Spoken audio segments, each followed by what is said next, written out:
Hello friends, एक बार फिर से आप सभी का स्वागत है मेरे न्यू ब्लॉग में।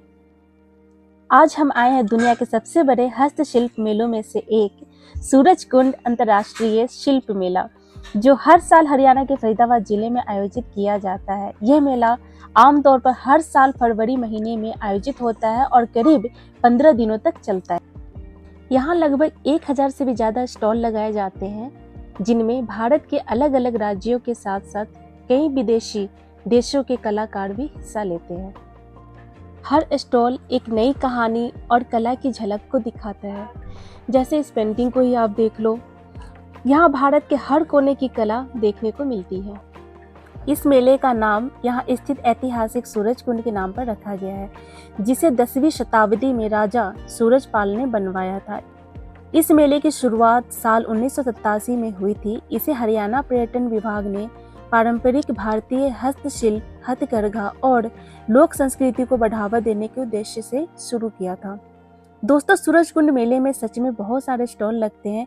कहीं घाघरा चोली और कहीं साड़ियाँ मशहूर है, कहीं की पेंटिंग तो कहीं मिट्टी और धातु से बने सुंदर सामान। तभी मेरी नज़र श्रीलंका के स्टॉल पर पड़ती है और यहाँ की बाटिक प्रिंट, लकड़ी के मास्क और हैंडमेड सजावटी वस्तुएं लोगों का ध्यान अपनी ओर खींच ही लेती है। हर एक चीज में वहाँ की संस्कृति की झलक देखने को मिल ही जाती है। तो जी, यहाँ सामान के साथ साथ यमराज भी देखने को मिलते हैं। तो चलो निकलते हैं, वरना यमराज की नज़र हम पे ना पड़ जाए।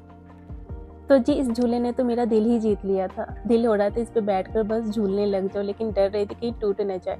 और तो और इस थैले को देखो, कितना बड़ा थैला है ना। इसका गिनीज बुक में इसका नाम जाना चाहिए। तो हम पुन्नू के साथ मजाक करने लग गए थे कि तुम इसके अंदर आ जाओगी। तो चलो फिर चलते हैं राजस्थान वाले स्टॉल की तरफ। राजस्थान अपने शाही अंदाज और रंग बिरंगी संस्कृति के लिए मशहूर है। यहाँ की बंधनी और लहरिया साड़ियाँ, मोजरी और हाथों से बनी मिनिएचर पेंटिंग बहुत आकर्षक होती है। हर एक चीज़ में राजस्थानी परंपरा की झलक साफ दिखाई देती है। सारी चीज़ें एक साथ वीडियो में कैप्चर करना मेरे बस की तो बात नहीं थी, क्योंकि बहुत ज़्यादा ही फैला हुआ था स्टॉल। तो मैंने कुछ ही चीज़ों को रिकॉर्ड किया। जब तक आप आएंगे नहीं, तब तक ये सारी चीज़ें आपको देखने को नहीं मिलेगी। तो दोस्तों, घूमते घूमते हम पहुंच जाते हैं उत्तराखंड वाले स्टॉल पर। और सच बताओ तो दोस्तों, वहाँ की जो ये कैप है ना, वो वहाँ पहाड़ी परंपरा और संस्कृति को दर्शाता है। और यहाँ आपको ट्रेडिशनल आर्ट और असली पहाड़ी कल्चर की झलक देखने को मिलती है, जैसे वहाँ की पोशाक और वहाँ की खाने की चीज़ें। तो जी, उस साइड जहाँ आप देख रहे हैं ना, जहाँ पर झूला लगा है, उस साइड में एक्सीडेंट हुआ था। मतलब झूला टूटकर गिर गया था, जिसकी वजह से प्रशासन ने झूला वाली एरिया को बिल्कुल ही बंद कर दिया था।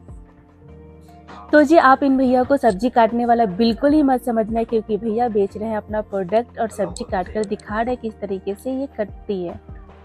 फिर पता नहीं क्यों मैं इस आयुर्वेदिक वाली शॉप पर चली गई और देखने लगी, तो भैया ने इस मेन्यू को थमाते मेरे समझ में तो बिल्कुल ही नहीं आ रहा था कि है क्या ये सारी चीज़ें।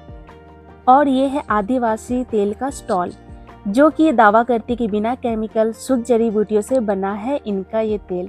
तो खैर, मेरे को ज़्यादा बिलीव हो नहीं रहा था, क्योंकि मैंने इस चीज़ को यूज नहीं किया था। अगर आपने इसको यूज किया है या फिर आपको एक्सपीरियंस है, तभी इस ऑयल को जरूर यूज कीजिएगा। और छोटा सा चीज़ है, देख रहे हैं ना आप, ये कहते कि माइग्रेन या सिर दर्द जुकाम के लिए है।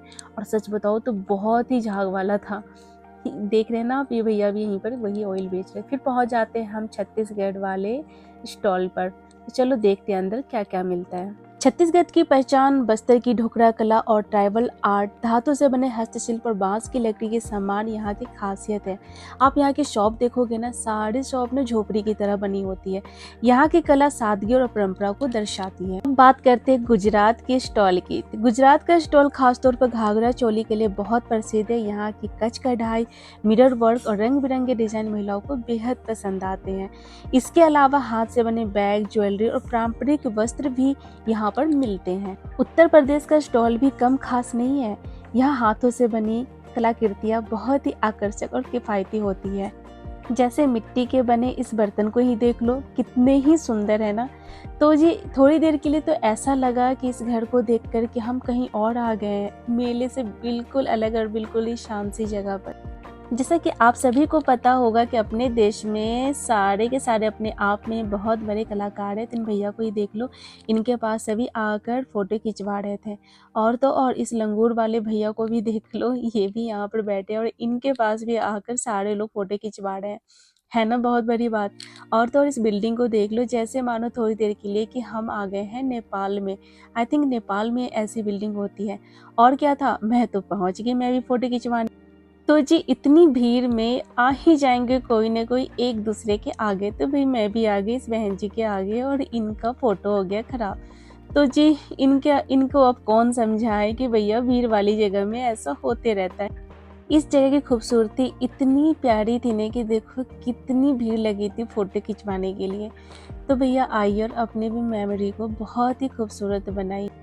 जैसा कि मैंने आपको पहले भी बताया था कि यहाँ पर विदेशी कलाकार भी अपनी कला दिखाने में पीछे नहीं हटते, तो सारे लोग यहाँ पर भी आकर इनके साथ फ़ोटो खिंचवा रहे थे। तो यहाँ पर विदेशी कल्चर को भी देखने को मिलती है, जैसे कि आप यहाँ पर देख रहे हैं इजिप्ट का पिरामिड।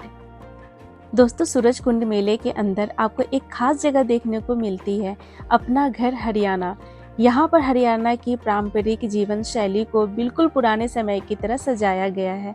ऐसा लगता है जैसे हम किसी गांव के पुराने घर में आ गए हों। यहाँ आपको मिट्टी के घर, पारंपरिक रसोई, पुराने ज़माने के बर्तन, चक्की, हुक्का, चारपाई और खेती बाड़ी में इस्तेमाल होने वाले औजार देखने को मिलते हैं। तो जी हुआ कुछ ऐसा है कि मैंने सोचा सबकी तरह मैं भी यहाँ पर फ़ोटो खिंचाकर कुछ यादें अपने साथ ले जाती हूँ। लेकिन इसी बीच में एक लीडर थे जिनका यहाँ पर आना हो रहा था, क्योंकि लास्ट डे था ना, तो इस वजह से।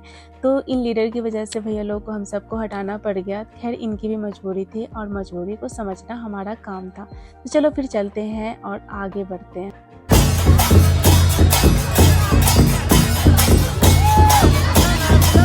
तो दोस्तों सच बताऊं तो यहाँ की चित्रकारी और जो यहाँ की कल्चर चीज़ें ने बिल्कुल मेरा दिल ही जीत लिया था। इन सब चीज़ों ने दिल जीता ही था। इसके साथ साथ ही आपको बताओ तो यहाँ की साड़ियाँ और सूट इतनी प्यारी थी ना कि सच बताऊं तो दिल हो रहा था कि सारे स्टॉल की चीज़ें मैं खरीद कर घर ले आऊँ।